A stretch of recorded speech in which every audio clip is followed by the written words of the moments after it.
Hey guys, it's Kat over here. I just want to post this video regarding what I posted earlier about Jeffree Star and my recent decision to distance myself, actually to disassociate myself completely from him and his makeup line altogether. And I think that it comes off very harsh, and I can understand why there would be a reaction, not just from my own fans, but from Jeffree's fans as well.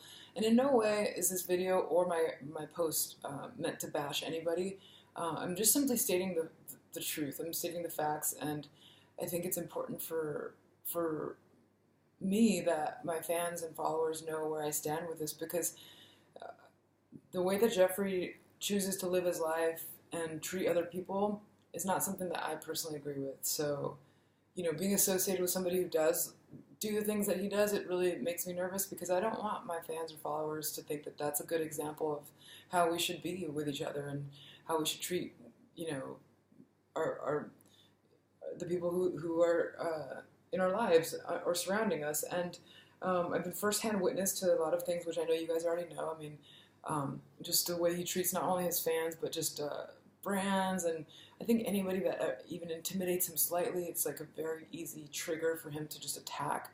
I remember, seeing him go off on this rant and really commanding his followers to start attacking this other really much smaller brand who made lip glosses, not even lipsticks, because of some human error in labeling. I remember, I think like the brand had accidentally labeled something with carmine, and they had claimed to be vegan, and he just went off on this brand. How the injustice of that human error that was completely forgivable. And I remember thinking, wait, you're not even fucking vegan. I mean, I know you like to put that word onto your packaging so that you can like bring in the vegan bucks, but like you totally eat animal products, and not only that, but you like promote MAC and like tons of other L'Oreal, like all of the biggest makeup lines that like actually test on animals are like famous for being non-cruelty free. So why would you sit there and not just verbally attack, but just like bully a brand that shouldn't even be on your radar? I never really understood that. But anyways, I'd like to rewind to a very important detail of all of this, is that if you ask Jeffree how he made his makeup line, I'm sure the story will be something about how he's so self-created and all this stuff, which I think is kind of maybe how he wishes his approach to makeup was. But in reality, I can tell you how he started his makeup line. I can tell you because I was there, and it started in my living room at my house. And back when Jeffree was, I don't know, I think he was kind of not doing anything. And he came over, was hanging out. He wasn't doing anything as far as career-wise. And, he's kind of complaining or whining about some other brand that was doing really well at the time. And I just told him, man, like, I've always been the person who said, hey, why don't you have your own makeup line? I think I think Jeffree was creative. I think he's different. And I think he has his own style and aesthetic. And I always romanticized this aspect of Jeffree that I don't even know it actually exists or not, but just like the fact that he was this outsider, that he was different, and giving like his followers like a sense of belonging in a world where they might not, I don't know, where people tend to reject something that's so different. And I've always thought that was like something that he would strive for, but I don't necessarily think that that's the case anymore. So anyways, I think that was a big part of why I was wanting to help him out so much back then. But I went to such great lengths. I even hooked him up with a factory that was actually producing my Everlasting liquid lipstick formula, plus a lot of my eyeshadows at the time. And Judy was the name of the lady that was, the head honcho over there. And I basically got Jeffree a meeting over there, and to see if he could start his own makeup line. And even Judy told me after meeting with Jeffree, the only reason he even got that meeting was because I vouched for him. And there's been more times where I have vouched for Jeffree, and in hopes that he would do the right thing, and and in some cases it hasn't really worked out that way.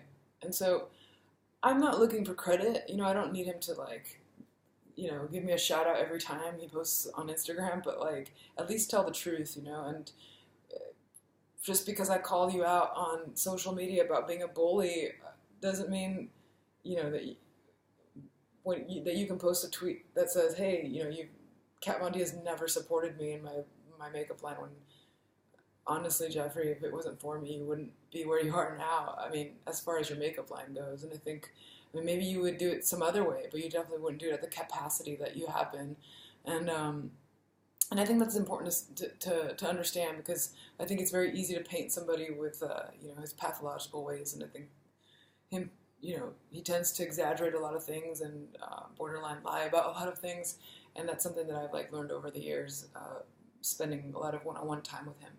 So the reason that I bring this up is because when I was helping him out with the creative process of making his own makeup line, there was a point that we reached where I told him, "Hey, look, I can help you with mood boards," which I did. I just can't do your artwork for you. It's something that I keep really exclusive to my makeup line.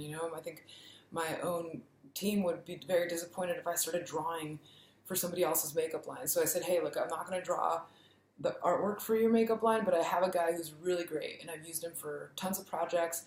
I mean, he is a lettering and logo specialist, and he's a really hardworking dude from Detroit. His name was BJ Betts."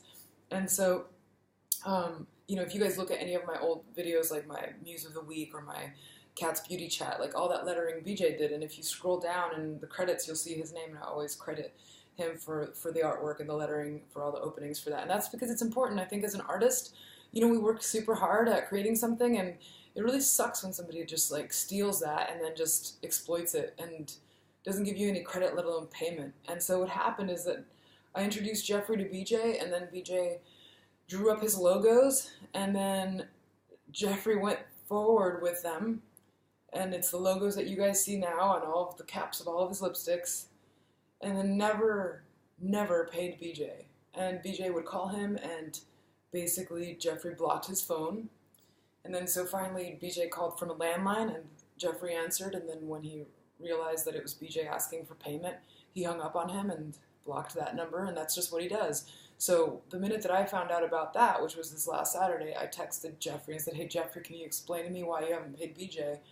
And he basically told me to fuck off, or to go fuck myself, and then blocked my number, and that's just how he does it. And then he blocks me on Instagram and blocks me on Twitter, so as if I even followed him anyway, just because, I'm sorry, I know a lot of people love to follow him. For me, it's obnoxious to constantly promote what fancy car you're leasing or renting or whatever the fuck. I just think, trying to promote this lifestyle that your value is determined by the brand of the purse that you wear, or how big your house is, or how many cars you drive. I mean, again, that's something that I don't want to be in the same sentence with. I've gone my entire existence really trying to send such an opposite message, so why would I want to be associated with that?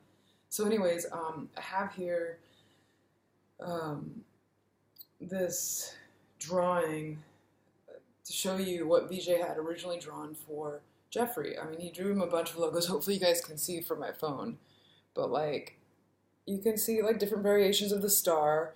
And then if you zoom in on this one in particular, where you see it was a J and then an S, and then you see this little circular thing around this side here.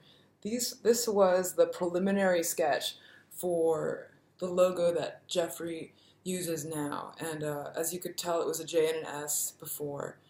And BJ had said, this is what BJ wrote, Jeffree stressed that he wanted to have a Gucci or Chanel feel. So I told him that we could flip the S and possibly also mirror the J. I circled the bottom part to show him what I meant if you zoom in. So that's what he did. He didn't need me anymore after that. He had the artwork already. And that's when he just stopped calling him and obviously refused to pay him. So, I think as far as being an ethical company, it's really wrong what Jeffree's done. I think he needs to pay BJ. And I think that's the kind of behavior done by corporations that are heartless. That I see that happening all the time. I know it's happened to me, where it's that, people who aren't interested in you as an artist or interested in you as a dollar sign, or just how much they can take advantage of you. And that's not cool, man. I think,